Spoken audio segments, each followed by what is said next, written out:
Eileo guys, and welcome back. So I'm not sure if the news is true, but if it is, great. If it's not, oh well, we still have a review because I noticed I haven't done a Thor review ever, but now is a good time to do it with him returning. I'm very excited because we've had very far and few in between Nat 4s that were actually worth anything this year, but Thor is one of those mons that is worth it, man. It's worth feeding all of those Nezas that you got, all those succubuses that you have, all those Surus that you got for Thor, man. Thor is the man. So anyways, we're going to start with the fire one here. The fire one is a defender type. He's coming in with 27k HP just about, 2.2k attack, and then 3k defense. Overall stat wise, it's fine. He is an at 4. His defense is where it needs to be at. I have no real complaints there. And he comes with double defense down. So he's essentially, I want to say, a tankier version of Fire Yuki.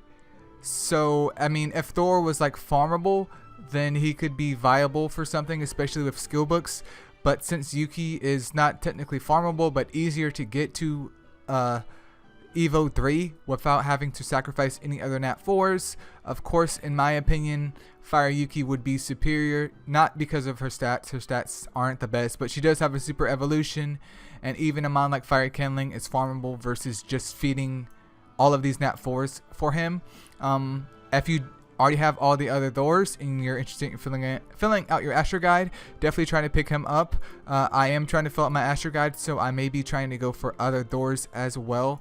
But other than him, let me go back to him real quick. Other than him being a debuffer, that's pretty much it. Like, the same thing that you would use your Kindling or Fire Yuki for is pretty much where Thor, or well, Fire Thor excels at. But with double defense down, he is easily replaceable, and there's plenty of mons that have defense down on their first skill and then another move on their second skill, making them more viable in my opinion. So he's not really that necessary to try and pull right now, unless you're a collector like me and you want to get them all to Evo 3. But next up we have the water one, who is an attacker type.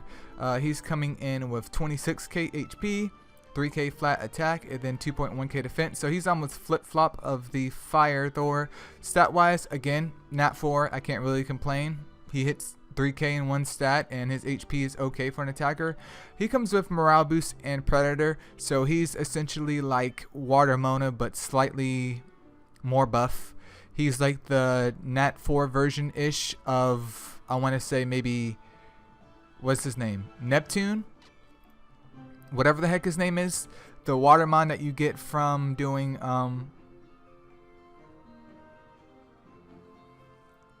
clan related stuff every week. I think it's Neptune or whatever, but he's like the Nat 4 version of him.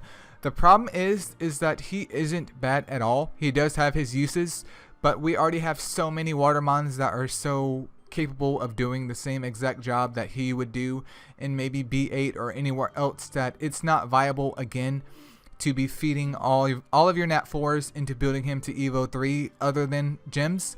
I'm not saying he's bad. I'm just saying that there's plenty of other mons that substitute him just as well. They're easier to skill book, they're easier to farm, they're easier to raise. So there's no real point in building him other than just to have him, which is kind of sad because, I mean, he is pretty cool, but I mean, it is what it is, my boys. It is what it is. Then let's go over here to the wood one.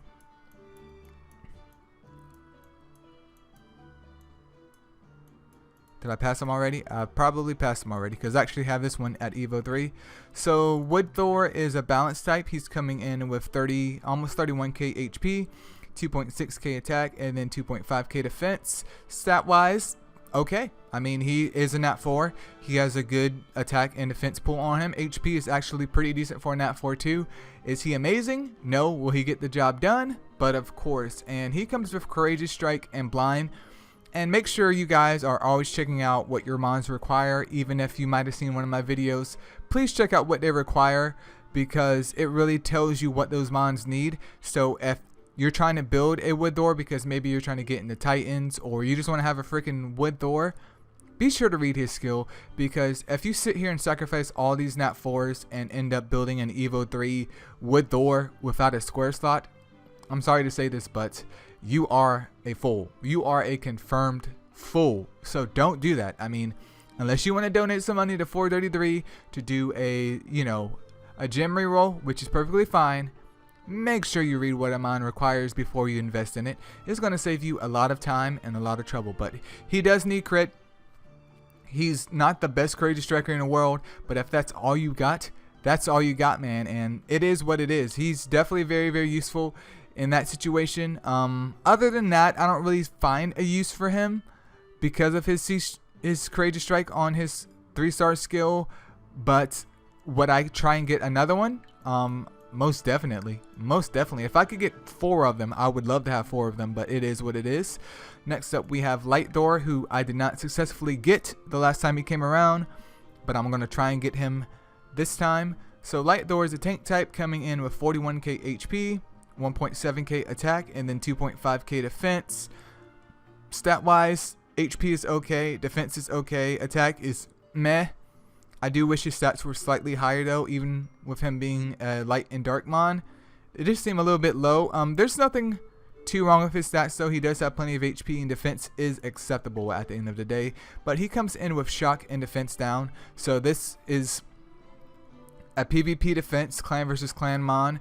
I don't think at the moment he is part of the recent meta. Is he still useful? Yes. Is he still very, very annoying?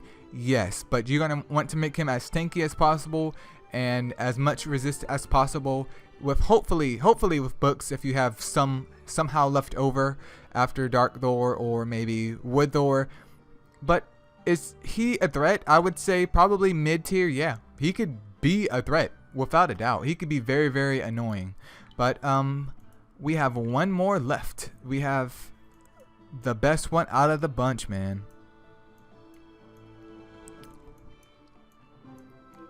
Did I pass him? I already passed him. Why can't we have like a mon search bar, man? Alright, Dark Thor. This is what we all been waiting for, ladies and gentlemen. So Dark Thor is an attacker type. He's coming in with 25k HP, nearly 2.9k attack, and then 2.4k defense. Attack wise, not perfect, but he is a dark mon, so he does benefit from having that 100% crit rate on him because of that boost in crit damage. So please keep that in mind. But stat wise, it is what it is. He's not super duper bad, but he's okay. He can definitely get the job done in a lot of areas. And again, make sure you read his skills. He comes in with defense down for his 3-star skill, and then his 5-star skill is courageous strike. And please read critical hits.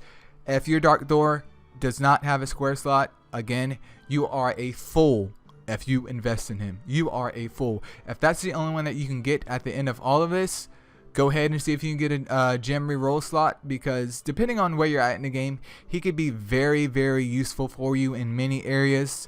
But if you don't need him, you don't need him. But any beginners, like especially the dudes that I've done account reviews on, if you're lower level, I balls to the wall, try and get Dark Thor. Try and get him. He is amazing.